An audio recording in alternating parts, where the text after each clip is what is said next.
Get your hands off these poor people. They're just trying to live their lives, man. Trying to live their lives. The vast majority of protesters and demonstrators are peaceful. National Guard is necessary because LAPD is obviously not doing a good job handling the situation. Using military against American civilians on U.S. soil sets a super dangerous precedent. It's not just that the sympathy has run out. I see no sympathy at all.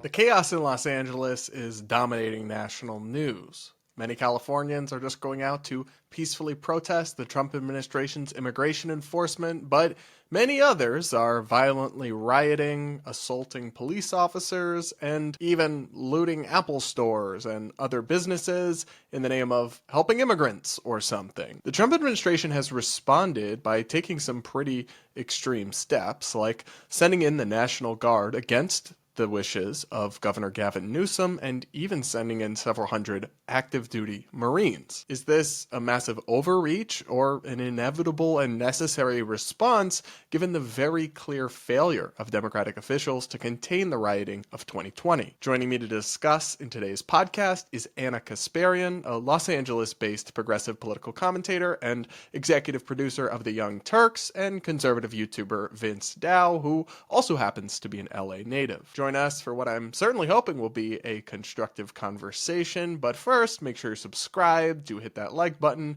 comment with your thoughts as we go along, yada, yada, yada. Now, let's get into it. Thank you guys both so much for coming on.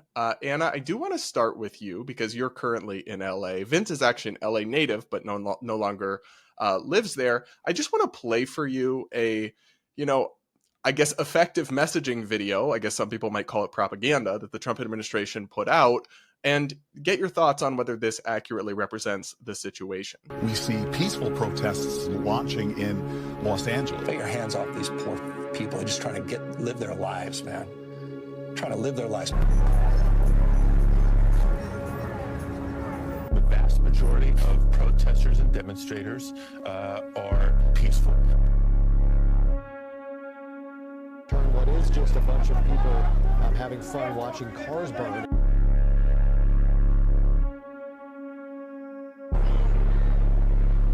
They're saying that they have it under control.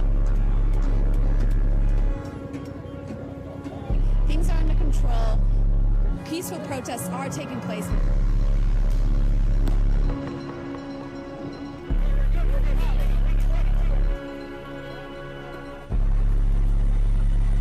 So, Anna, I mean, you're on the ground, you're covering this story extensively. I think they do need to give whoever does their cinema stuff or their multimedia a raise, because exceptionally well done video from like a partisan spin perspective. But how accurately do you think that reflects the situation in terms of what extent is there peaceful protests versus, riots and illegal conduct? So there are peaceful protesters. It's not like that's totally made up. However, I do think that there seems to be a bit of an affinity among, Democratic lawmakers and especially local leaders in LA to downplay riots when they occur.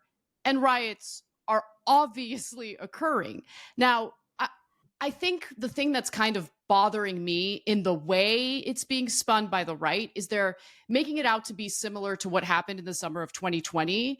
That is not the case. There were widespread riots all across LA County at that time. That's not to belittle the riots that are taking place, but I think the reason why you're getting pushback or you're seeing pushback by some on the left is because the response from the Trump administration, certainly in the beginning, was disproportionate to the riots that were taking place. And after the feds got involved, the worst happened. What I was hoping wouldn't happen did happen. It basically drew more attention to the situation and encouraged more people to take to the streets, and things got even more chaotic and unruly. But yeah, I do think that there's a problem right now with local leadership downplaying riots when they occur, downplaying street takeovers, which were occurring on a regular basis prior to these protests and prior to these, ICE-related riots. And so there's an issue that local leadership needs to deal with. Sorry, I know I'm filibustering. Continue. No, your insight is appreciated, Vince. So I totally agree with that. I think there's obviously violent illegal conduct going on, which I totally condemn, think should be cracked down upon. But I think people have every right to peacefully protest ICE, to disagree with mass deportation.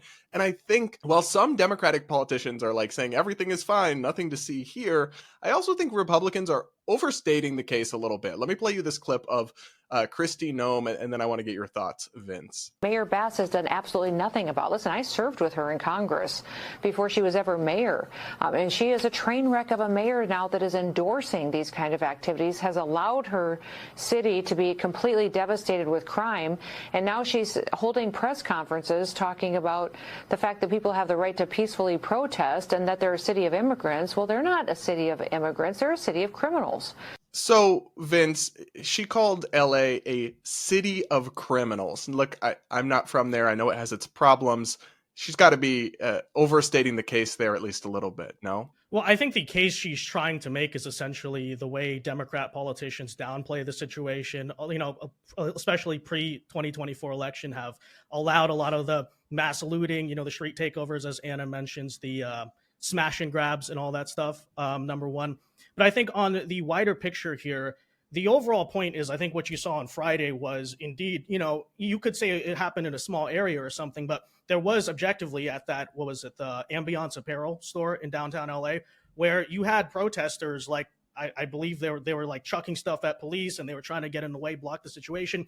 And then later on Friday evening, when you had the protest outside the federal facility, downtown LA, whatever. I mean, that was a situation that clearly did get out of control. You had, I think the protesters actually breached the indoor parking lot where ICE was, smashed the cars, destroyed everything there. So the reason I bring that up all is to say that while you could argue that, this is happening only in a certain area, you definitely see Democrat lawmakers resurrecting the mostly peaceful protest line, is that I think the decision the Trump administration made on Saturday night was basically a reversal of the 2020 strategy of, let's let, Minneapolis rioters burn down half the city before we step in and do anything, right? I think the decision to deploy the National Guard, at least on paper, was a fairly common sense choice to say, hey, before half the city, before it really is taking over the entire city, let's, number one, actually try to get a control of the situation. I think from my understanding as well, largely the National Guard is being used to protect actual federal facilities. And I think you saw on Friday afternoon at the protest outside the federal facility that LAPD, as Gavin Newsom tried to argue, did not have the situation under control. There's criticisms that maybe they showed up late or didn't even respond because of political reasons or, the sanctuary city policies. And so I would say that, number one. Anna does mention, of course, and it is true that, yes, after the National Guard were deployed on Saturday night, that's when you saw the violence kind of go up by a lot.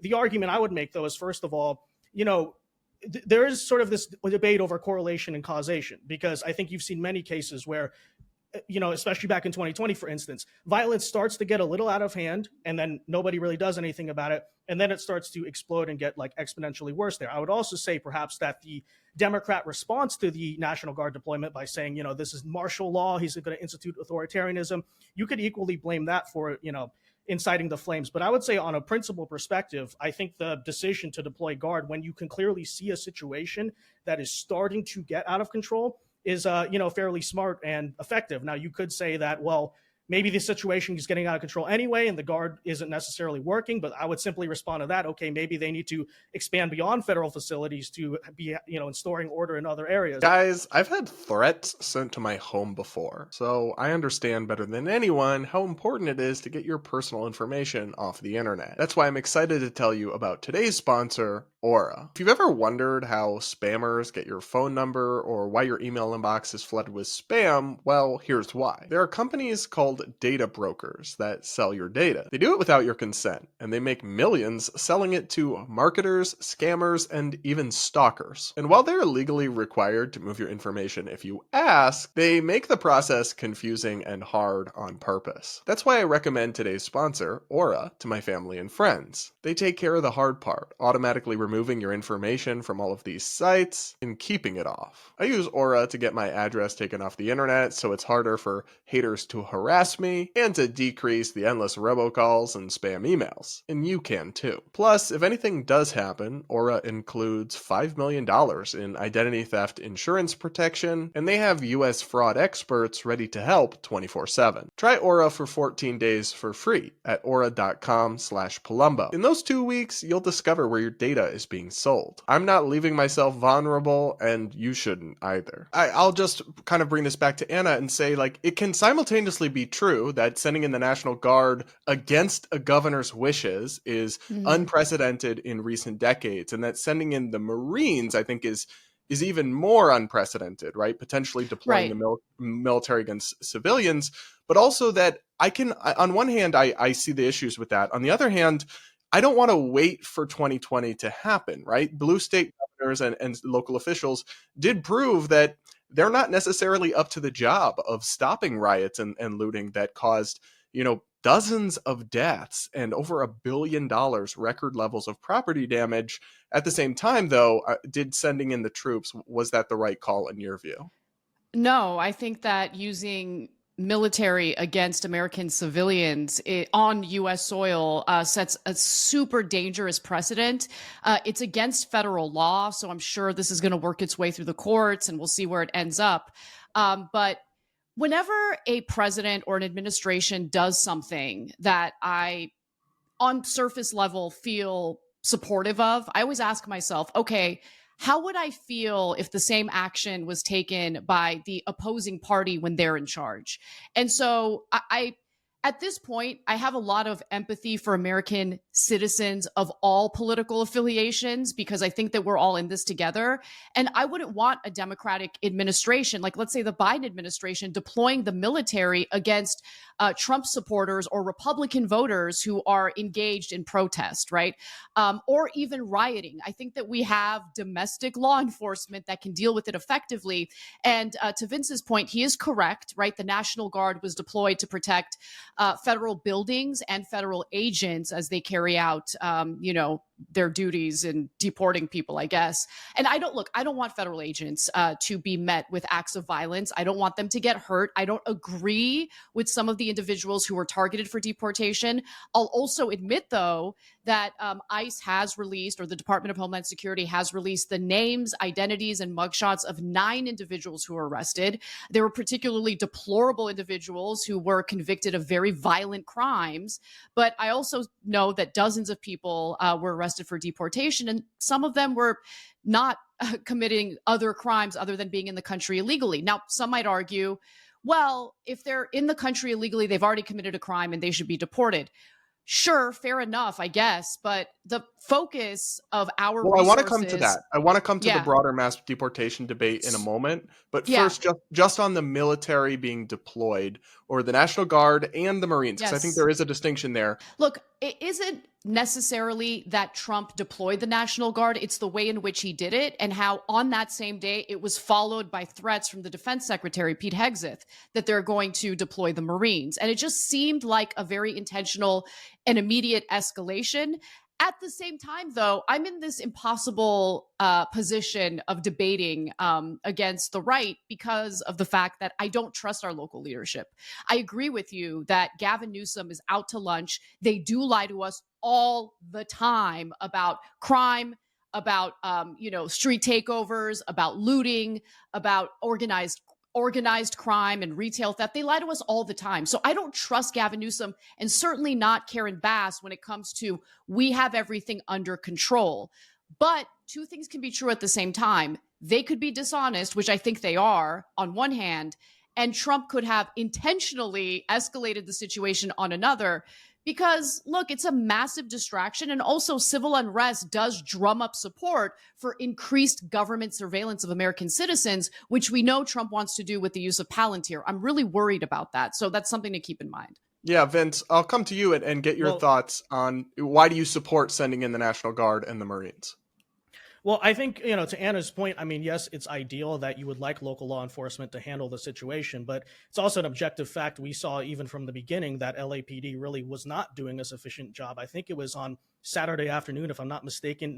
Maybe correct me on that, but before the National Guard was even deployed, you literally saw the videos of LAPD cowering inside the 101 overpass because they were overrun by protesters, and the rioters are literally burning all the police vehicles. So, that would be my response, I guess, is, if you say law enforcement should handle it, I agree that's ideal. But, first of all, yes, you could say Trump overrode Newsom, but in general, the use of National Guard against violent riots is precedented in American history. You could say the use of it this time is different. But again, if law enforcement were adequately handling the situation, then you could argue this wouldn't be necessary. But because, they basically dropped the ball initially, this is now the situation we're in, where it's deemed by the right wing that National Guard is necessary because LAPD is obviously not doing a good job handling But the Marines, Vince, sending in the Marines is a real, I think, red line you are crossing, deploying the military against civilians in America. I mean, you could argue like that is kind of meant for the optics, I guess, of the situation. Maybe it's, to try to get the rioters or whatever to stand down. But I mean, on a larger picture, unless it's the case that the Marines are going to be used to just start shooting people for no reason or, impeding what is a 100% peaceful. Yeah. Well, okay, fine. But, again, we're in this situation because objectively LAPD is not handling it correctly. And Gavin Newsom was wrong about that. And even he's had to backtrack, and the LAPD is admitting it themselves. So it's like, you get a poor action and then the reaction comes to it. Is just the way I see it, Yeah, and a final point on this, and then I'll move it along. A lot of my audience is probably going to be pretty sympathetic to the idea of sending in the Marines to, what they see as the lawlessness of California. Why shouldn't they support that? Well, because you're setting a precedent of using U.S. military against American citizens / civilians. And that's, again, supposed to be against federal law. And once you do that, it opens the door for severe abuses of power. It opens the door for a potential military coup in the future. I'm not saying that's going to happen tomorrow or next year or a few years from now, but it sets a really dangerous tone in the country when the military can be used against its own people. I wouldn't want that to be done under any context, including in a situation where Republicans are engaging in conduct I disagree with and a Democratic president is in charge. Yeah, so on the broader, I mean, there's a reason that these protests and riots broke out in LA. And the reason is that the Trump administration is doing exactly what it said it would do. Mass deportation, not just of violent criminal. My position on this, I was critical of Trump during the campaign, has always been to secure the border, deport people who are here and committing other crimes or abusing welfare, and then figure out some pathway to legal status for many of the people that remain.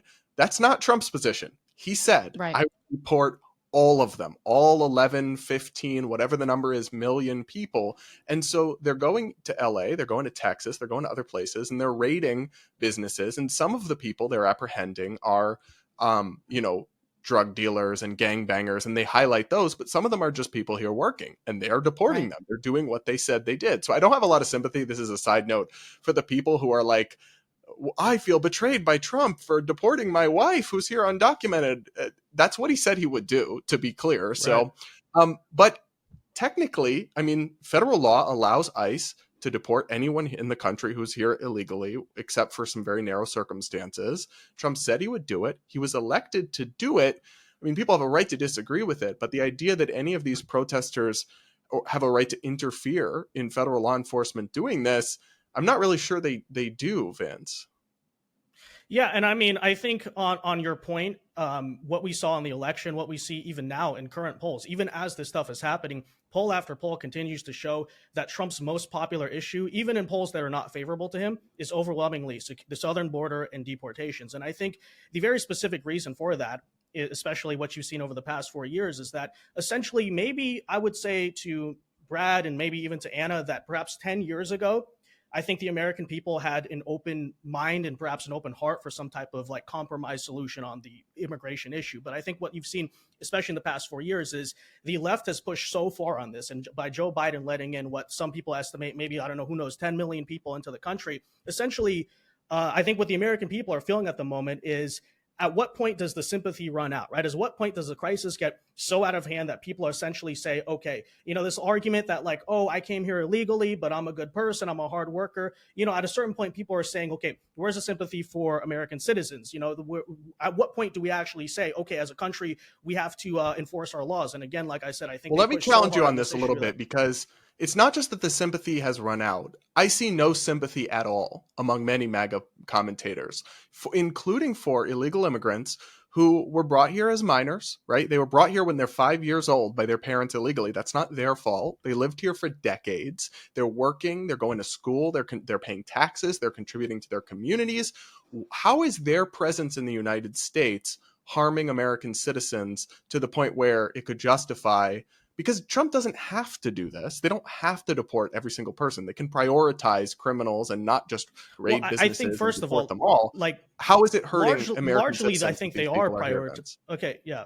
First of all, I think largely they are prioritizing criminals. I think that they've said this as such, but obviously when you're doing an agenda of mass deportations, it's going to be a wide sweeping thing. So you're going to have people obviously who, and look, not to downplay it, but, truly like everyone has their sob story, right? And I think anytime you do a wide sweeping policy like mass deportations, yes, objectively, and I'll admit there's going to be people who get picked up where it's like, maybe on a human level, you feel kind of bad for them because they've been here a long time or whatever. But I think it's also true essentially that any policy, whether it's deportations, whether it's healthcare, whether you support like universal healthcare or, a privatized system, whatever, there's going to be people who are positively affected by a policy and negatively affected. And so it's like with any political issue, you could point to the person who is like either the exception or the person who's really poorly impacted and say, oh, well, look at this person and their story, therefore the broader political policy shouldn't exist. And so to me, I frankly see that as a form of like, I don't know if I want to use the word emotional propaganda, but in a sense, that is what it is. It's like trying to pull on the heartstrings of,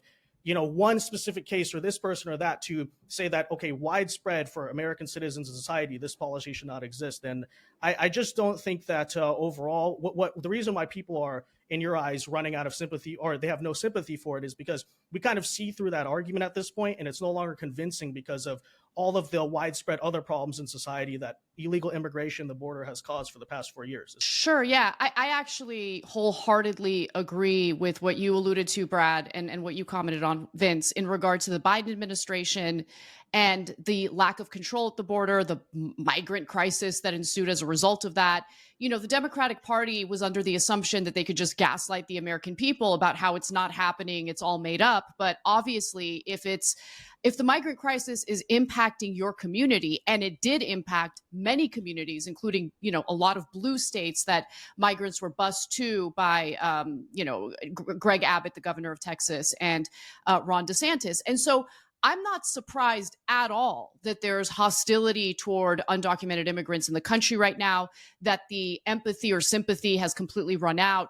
But it is a shame, because I think at the heart of this problem and the reason why, immigrants who have been here for decades are now targets of the Trump administration is because of the fact that we've had an ineffective Congress that has had no interest whatsoever in reforming our immigration laws to ensure that there's at least a pathway to citizenship for the very people that we're talking about, right? The people who have been here since they were children. Their parents brought them here. They didn't make the decision. They've been here pretty much their whole lives.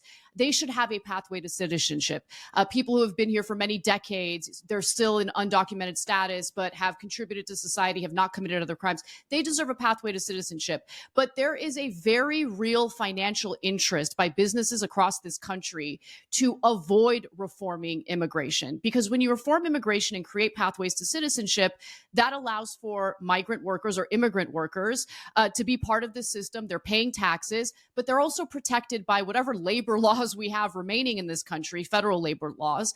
And a lot of businesses want to pay these people under the table. They want to pay them less than minimum wage. And you have lobbying groups, I think, and donors to major politicians to prevent the reforms that we so desperately need. So I just see this, everything that's transpiring right now is the outcome of a broken system that is specifically broken due to our corrupt and just gross, ineffective politicians in Congress specifically. I think considering the Biden administration went extreme on their approach to the border, then naturally, if you're going to try to reverse that policy, the response to some degree is going to be extreme. And so that's why, hence, you have mass deportations as at least the stated agenda and not deportations. So I think what will really help cool down the situation is arresting Gavin Newsom. Yes, I'm for it. I kid, but I hate Gavin Newsom, but that would not calm the situation down, obviously. Trump, and I'm going to insert the clips here, but Trump and Tom Homan, the immigration czar for the Trump administration, floated the idea of arresting Gavin Newsom. And then he's actually walked that back. But Trump, when he's been asked about it, sounds incredibly supportive. Take a listen to that. Tom Homan become an arrestor. Should he do it? I would do it if I were Tom. What crime has Governor Newsom committed? A crime has he committed?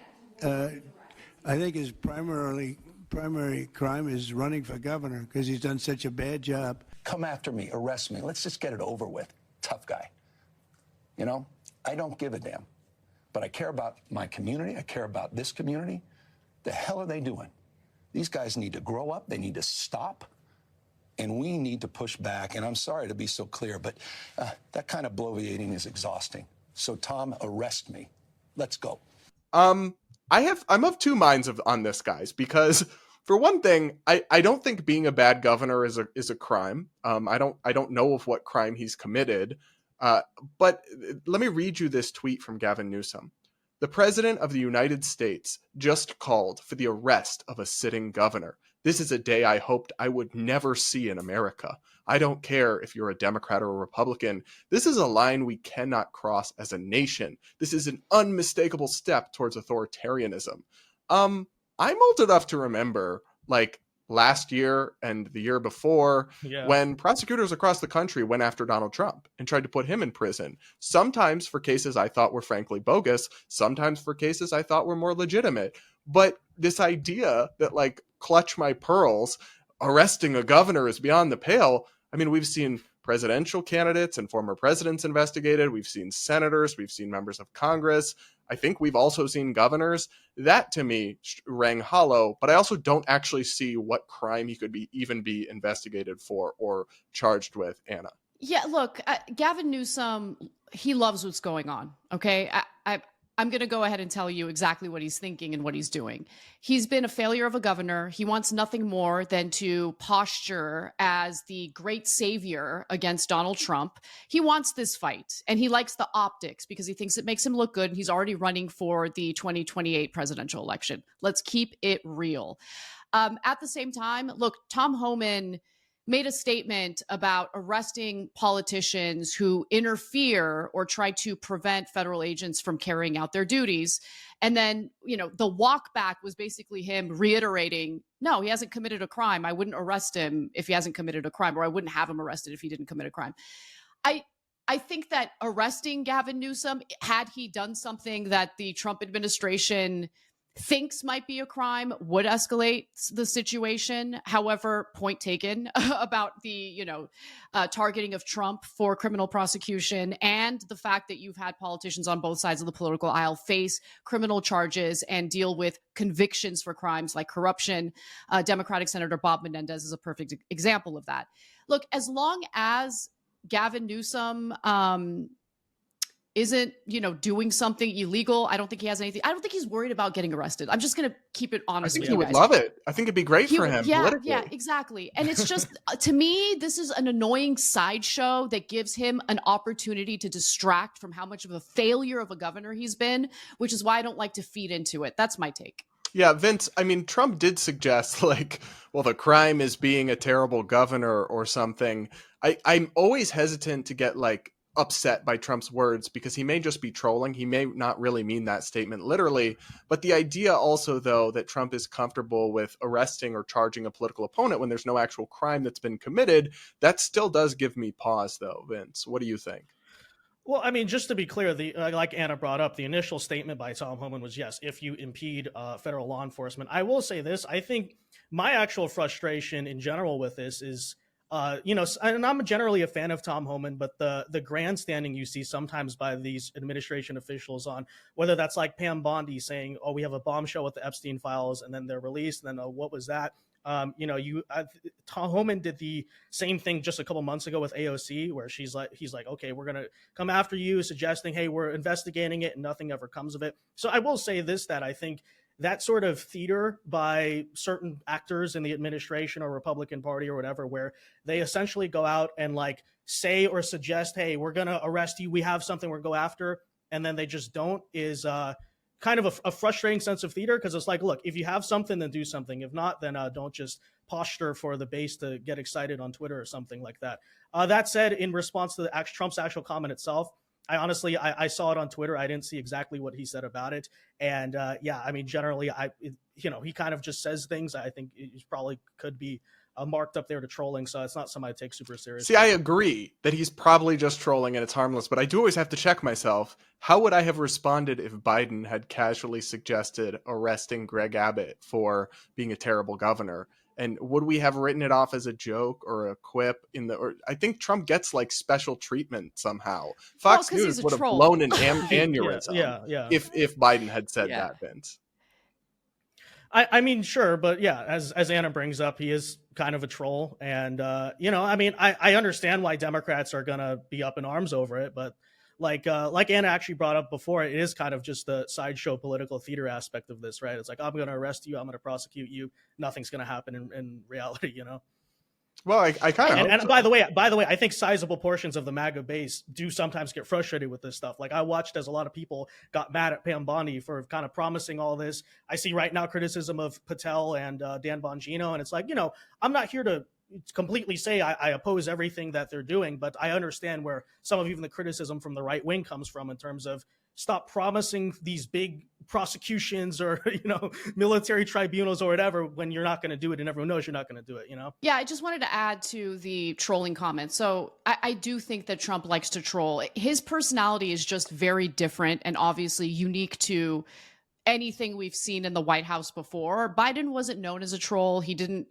make statements specifically to rile people up. But while I can recognize when Trump is trolling, the one other downside to it, Vince, is the fact that there are large swaths of people on the left who don't realize that he's trolling and they take him at face value when he makes statements like that. And then it riles them up and they engage in stupid acts and it drives me insane. I just wish, look, in the first Trump term, I didn't really fully grasp what Trump derangement syndrome was, but it is a thing. And it makes people panic when Trump engages in trolling and it like further divides the country. It leads to violence. I wish that he was more cognizant of that and just kind of stop doing it, at least as often as he does do it. But yeah, I've I seen really on do my appreciate TikTok what you feed said. a number of prominent progressive influencers who literally think Trump is instituting martial law. He's taking over California. I've heard them saying he's occupying LA with the military. Obviously, I mean, to some extent, you could say that's on them for getting worked up when that's not exactly what's happening. But to some extent, I mean, Trump does feed into it, Vince, when he doesn't exactly pull his punches or he's not responsible with his rhetoric. I know that's not a new thing, but it's still not good. Well, I mean, I think that like that is kind of part of his political strategy, I guess you would say, sort of who he is like, yeah, he sort of likes to get the opposition to be hysterical so that they make, total fools out of themselves. And to a level, it's like, well, that's just kind of who he is. I would argue that's always who he has been. And at 78, 79 years old, I just don't think it's going to change much. And, that's basically what we voted for in November and what we kind of got to deal with. And so I guess, people can have the criticisms, they cannot like it. But I think the greater picture is really ought to be like what's happening in the country, what policies are actually being implemented, what's really going on. And not like, oh, let's sort of moralize over like this offhand Trump statement in an interview or that, or make the biggest deal in the world of it when, it's kind of the same sideshow as, Tom Homan saying he's going to arrest AOC, All right, everybody, we're going to leave it here for today's episode of the Brad versus Everyone podcast. Thank you so much for tuning in. Please do make sure you're subscribed if you aren't yet. Do hit that like button before you go. Comment with your thoughts, yada, yada, yada. And we'll talk again real soon.